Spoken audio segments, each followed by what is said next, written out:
Salut et bienvenue dans cette nouvelle astuce. Avenger, c'est mon nom. Fini les listes to-do manuelles. Aujourd'hui, je vous montre comment créer votre liste to-do ou alors votre classeur pour le suivi des activités quotidiennes que vous devez mener. Vous avez des tâches à mener chaque jour. Vous aimerez suivre l'évolution, la progression de ces tâches. Vous aimerez visualiser qu'est-ce que vous avez déjà fait, qu'est-ce qui vous manque à faire, où en êtes-vous en réalité. Ceci peut également marcher dans le cadre du suivi d'un projet où vous avez des activités à mener au jour le jour. Je vous montre dans ce nouveau tutoriel comment mettre en place un classeur dynamique qui vous permet de suivre l'évolution de vos activités quotidiennes, ceci par une barre de progression dynamique sans vous casser la tête avec un code VBA ou des formules Excel complexes. Je vous montre donc de A à Z de comment y parvenir. Si vous êtes intéressé, je vous invite simplement de récupérer le fichier d'application juste en dessous dans la description afin de passer à l'action en même temps que moi. Si vous arrivez nouvellement sur la chaîne, je vais vous inviter de vous abonner, d'activer la cloche de notification pour ne manquer aucun tutoriel que je partage régulièrement au sein de cette chaîne Excel Coaching. Alors, sans plus tarder, je vous invite sur mon écran où nous allons découvrir le cas pratique juste après le jingle.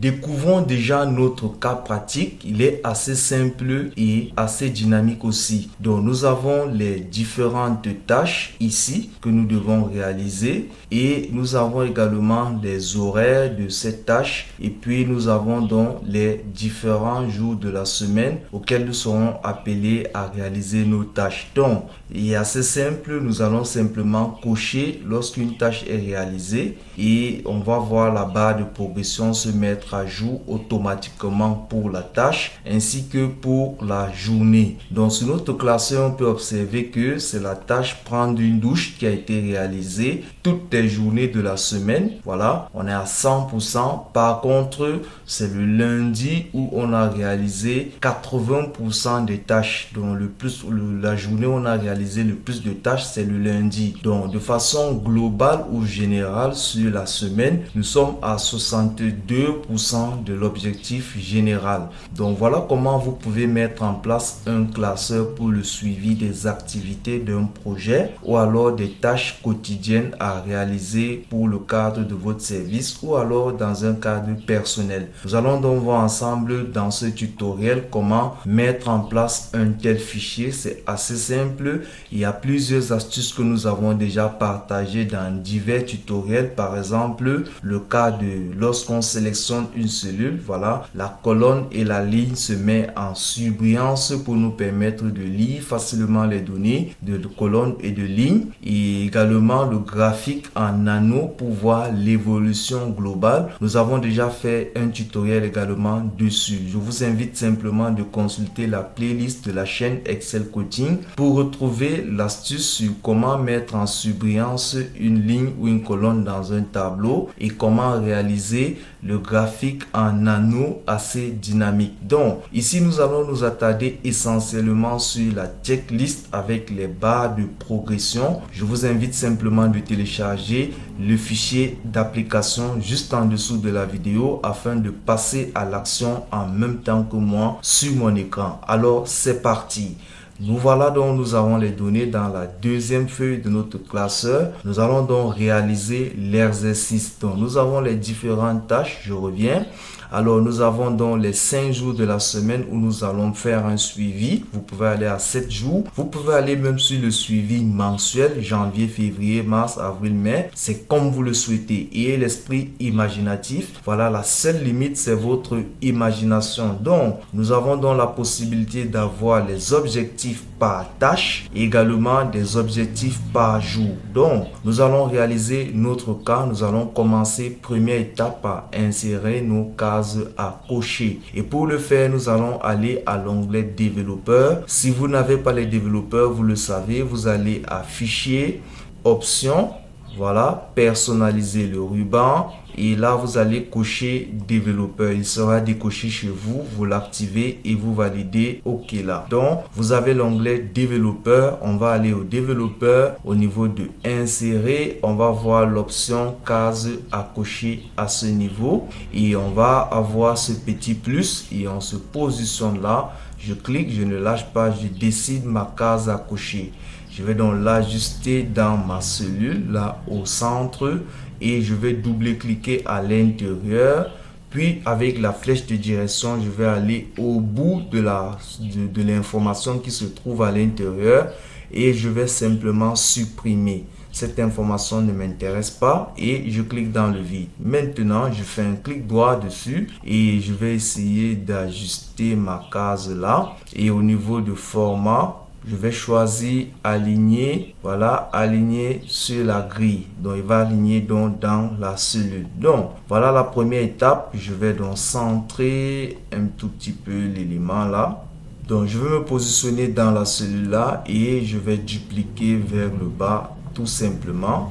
Là, avec l'onglet duplication vers le bas. OK. Et également vers la droite pour dupliquer mes cases à cocher dans les différentes cellules. Ensuite, maintenant, je vais donc attribuer une cellule liée pour chaque case. Et pour chaque case, la cellule liée sera simplement la cellule où on se trouve. Donc, je fais un clic droit dessus.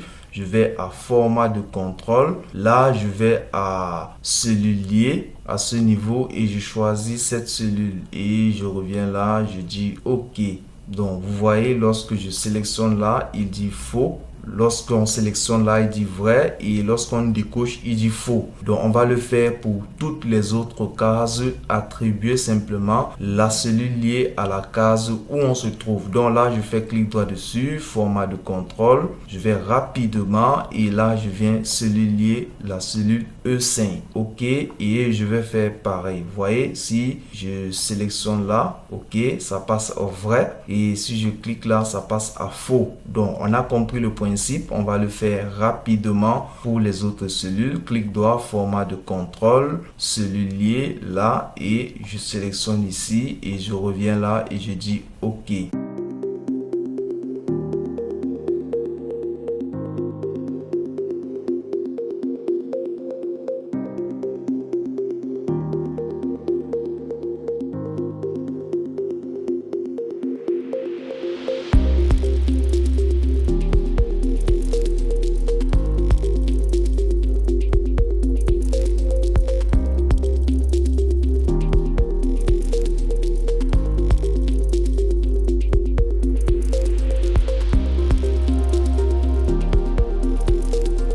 Bien, une fois que c'est fait, nous venons de réaliser la partie la plus fastidieuse de cet exercice. Le reste sera une partie de plaisir. Donc, lorsque je coche là, c'est vrai et voilà, vrai, vrai, vrai, ainsi de suite. Donc, on peut donc tester et se rassurer que lorsqu'on coche ou décoche une cellule, il passe à vrai ou faux selon l'option choisie. Donc, voilà, ça marche bien. Maintenant, nous allons entrer nos formules. Alors, je me place ici et je vais décompter le nombre de fois que j'ai vrai divisé par le nombre de cellules avec des valeurs. Donc, je vais utiliser la formule NBC et NBVal. Donc, là, égale NB.C. Là, je double-clique ici. Je sélectionne ma plage là. Voilà. Et je fais point virgule. Le critère, c'est vrai. Donc, lorsque c'est vrai, il va décompter. Je ferme la parenthèse. Je divise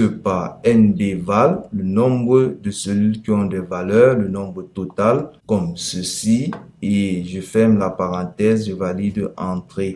Donc là, on peut voir comment il fonctionne. Donc, je vais me positionner ici et je vais dupliquer vers le bas. Tout simplement, il n'y a pas de souci. Lorsqu'on va sélectionner, il va se mettre à jour automatiquement. Donc, voilà un peu la formule là. Il regarde là et il retrouve le nombre de fois. Donc, pourquoi il y a l'erreur? Regardons le format de contrôle. Voilà, on a oublié lier cette ligne, cellule liée, c'est ici. Là, je dis OK. Et pareil là, format de contrôle, cellule liée, c'est ici. Donc, je vais ajuster simplement la cellule liée pour ces éléments. Voilà.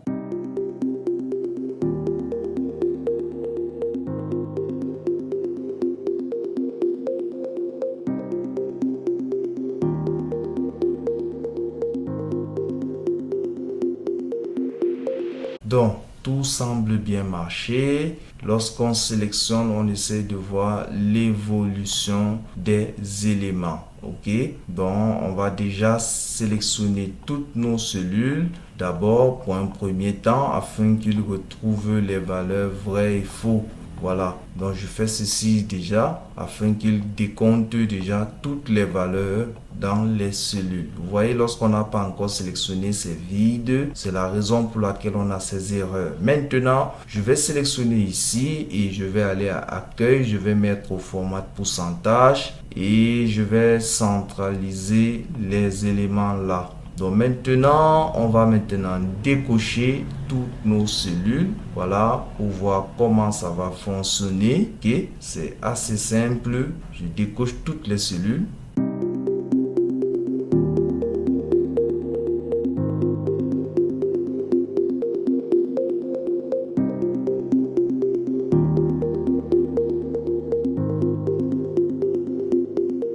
Bien, on va entrer les mêmes formules pour les journées. Donc, égal NBC. Là, voilà, voici cette fois-ci, la plage, c'est la colonne.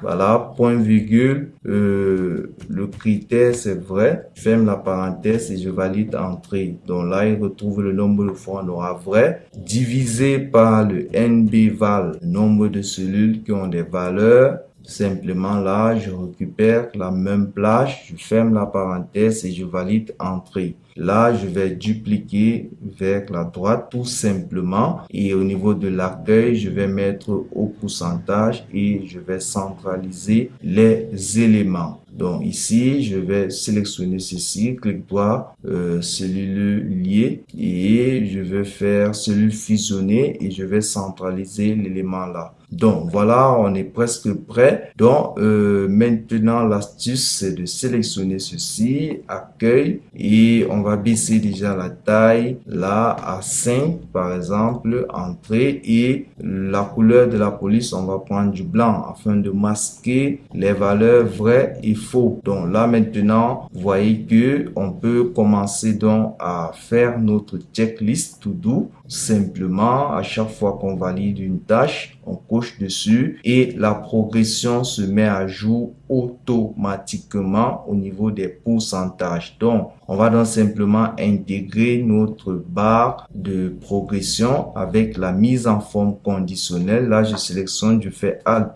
TD, Alt N et à ce niveau, je choisis barre de données et minimum, je choisis nombre, c'est 0 et le maximum nombre, c'est 1. Donc, pour 100% et la couleur de la police, je choisis cette couleur tout simplement et je dis OK, OK, voilà. Je fais la même chose à ce niveau. Alt TD pour accéder à la fenêtre du gestionnaire des règles de mise en forme conditionnelle. Alt N pour nouvelles règles. À ce niveau, je dis barre de données. Le minimum, on est bien à 0 et le maximum, on est bien au nombre et 1. Pour 100%, la couleur, je choisis cette même couleur et je dis OK.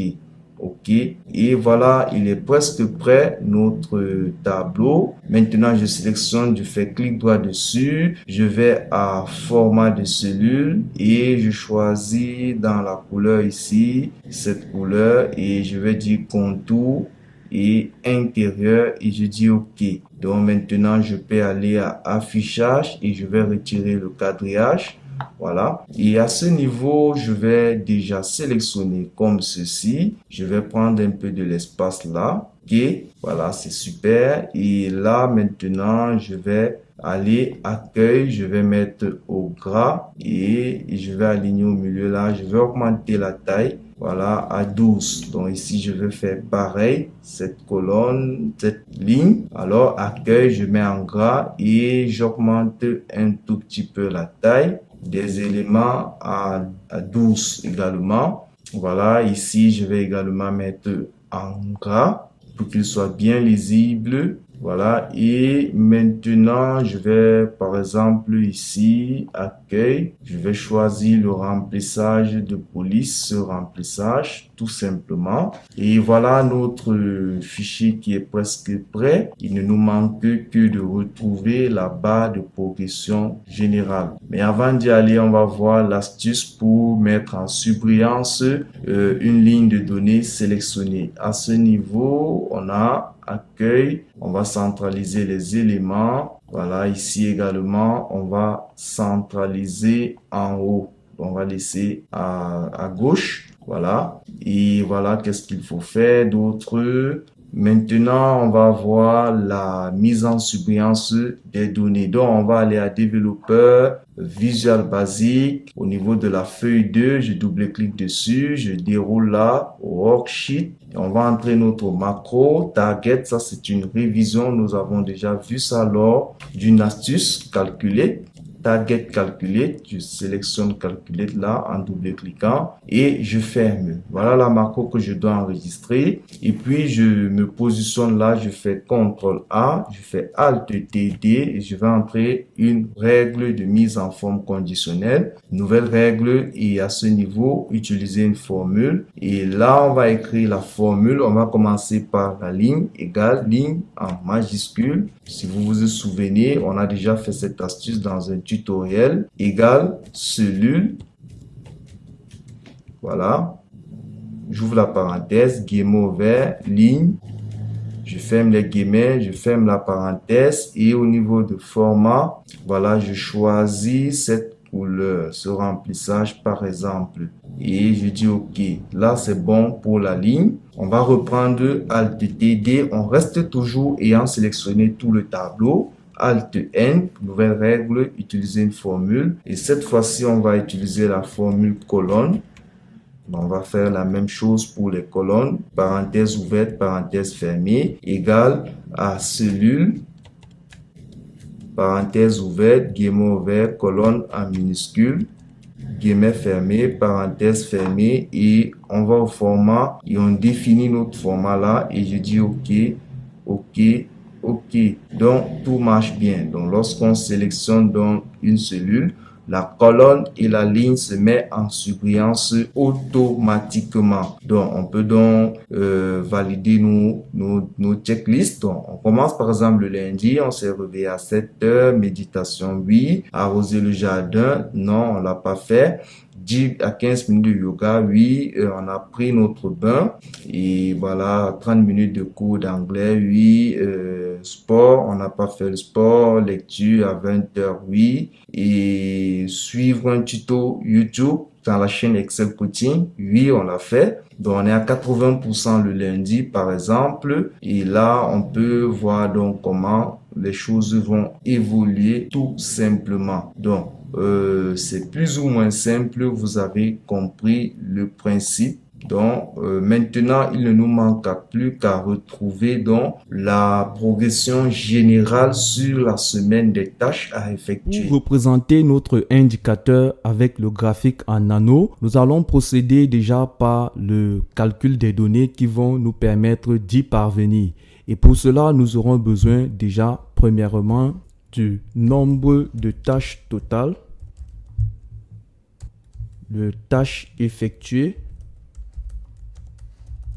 Voilà, donc le nombre de tâches totales sera simplement égal à NBval de tout le tableau. Là, ok, je ferme la parenthèse et je valide entrée. 50 tâches au total. Ensuite, le nombre de tâches effectuées, c'est NB.si. On a déjà vu, mais cette fois-ci, on récupère toute la plage de données. Point virgule, le critère, c'est vrai.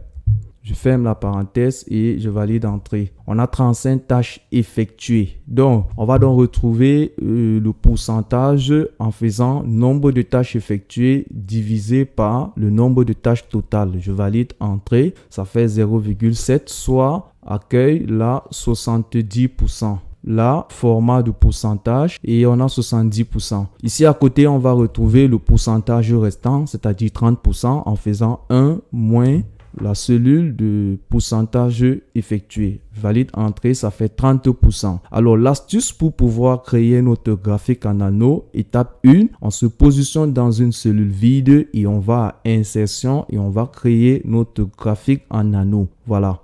Ensuite, je récupère les données et je vais aller à conception de la carte ou conception de graphique. Je vais à sélectionner les données et à ce niveau, je dis ajouter. Il a déjà ajouté une série de données. Voilà, je vais garder cette série de données. Je dis OK. Ensuite, je dis ajouter une seconde série de données. Le nom ne m'importe peu et ce sont les valeurs de la série qui m'intéressent. Là, je vais sélectionner les indicateurs que j'ai retrouvés, 70 et 30%. Là, je reviens et je dis OK.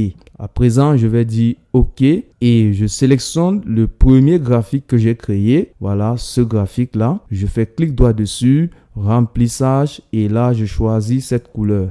OK, c'est la couleur de mon indicateur que j'aurai à la fin. Maintenant, je vais faire passer ce graphique, le graphique des 30 et 70%. Ce deuxième graphique, je vais le faire passer au-dessus du graphique, du premier graphique. Et après, je vais simplement mettre la partie en bleu, en invisible et la partie en orange, en blanc. Et je vais gérer la transparence. Donc, comment le faire? Je fais clic droit dessus. Je vais à modifier le type de graphique et série 2 là. Au niveau de série 2, je vais cocher axe secondaire. Donc, je vais simplement mettre chaque graphique sur son axe afin que voilà, les graphiques soient superposés. Donc, je choisis la série 2 et je dis OK. À présent, donc, voilà, la série 1 est plutôt en dessous de cette série. Donc, qu'est-ce que je fais? Je sélectionne une fois le graphique, une seconde fois la partie en bleu et je fais clic droit dessus, remplissage, je vais aucun remplissage. Vous voyez, on retrouve en dessous la partie, le premier graphique. Ensuite, je sélectionne cette deuxième partie. Une seconde fois la partie en orange. Je fais clic droit dessus. Remplissage, je vais choisir le blanc. OK. Et ensuite, je fais encore un deuxième clic droit dessus. Mettre en forme le point de données. Je clique dessus et la fenêtre s'ouvre. Je vais au saut de remplissage. Et là, au niveau de la transparence, je vais augmenter un tout petit peu là. Vous voyez ce que ça fait. On va aller à 30%. Voilà, c'est bon. Et voici mon graphique. Et voilà notre indicateur. Donc, je vais fermer cette fenêtre. Ensuite, je sélectionne le titre. Je vais supprimer le nom de série ici. Je supprime. Je n'ai pas besoin. Maintenant, il ne nous manque plus qu'à mettre voilà, le pourcentage à l'intérieur de notre anneau. Donc, pour le faire, on va aller à insertion, test, zone de test. Et là, je vais dessiner ma zone de test ici à l'intérieur. Et puis, je vais sélectionner là et je dis dans la barre de formule, je me positionne dans la barre de formule. Après avoir sélectionné la zone de test, je dis égal. Je viens sélectionner la cellule où j'ai 70%. Je dis entrée. OK, donc maintenant, je vais donc ajuster le format. Accueil, je vais mettre en gras. Je vais augmenter la taille. Je vais mettre au format Verdana et je vais me rassurer que j'ai le gras. Voilà. Et ensuite, la couleur, je vais prendre cette couleur. Voilà. Et maintenant, je vais aller à la format de forme. Et ici, je vais choisir remplissage, aucun remplissage, contour, sans contour. Maintenant, je clique sur le 70%. Je vais bien le positionner. Voilà, à l'intérieur du graphique. Et avec la touche CTRL, je maintiens, je sélectionne le graphique. Et je vais au format de la forme. Ici, au niveau de grouper, je vais grouper les éléments afin d'avoir un bloc que je peux donc déplacer comme je souhaite.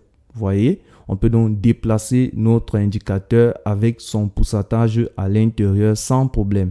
Donc maintenant, je vais simplement sélectionner ces éléments. Je vais faire clic droit dessus et je vais faire masquer. Bingo, les informations ont disparu. Pas de souci, je sélectionne le graphique et je fais clic droit dessus.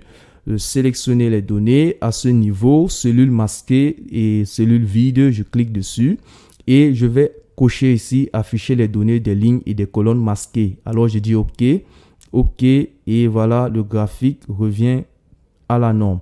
Je vais donc maintenant l'agrandir tout simplement afin que les informations puissent se lire sans problème. Donc là à l'intérieur, je vais donc également l'agrandir et je positionne bien mon élément. Maintenant le graphique il est prêt, je vais donc le positionner à ce niveau et là je vais aller à insertion encore, test, zone de test et je vais créer le titre de mon graphique à ce niveau. Je clique, je ne lâche pas, je dessine cette zone de test.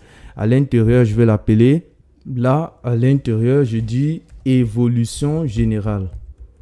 OK, donc je clique dans le vide, je resélectionne encore ma zone de test une deuxième fois et je vais à accueil et je vais mettre en gras.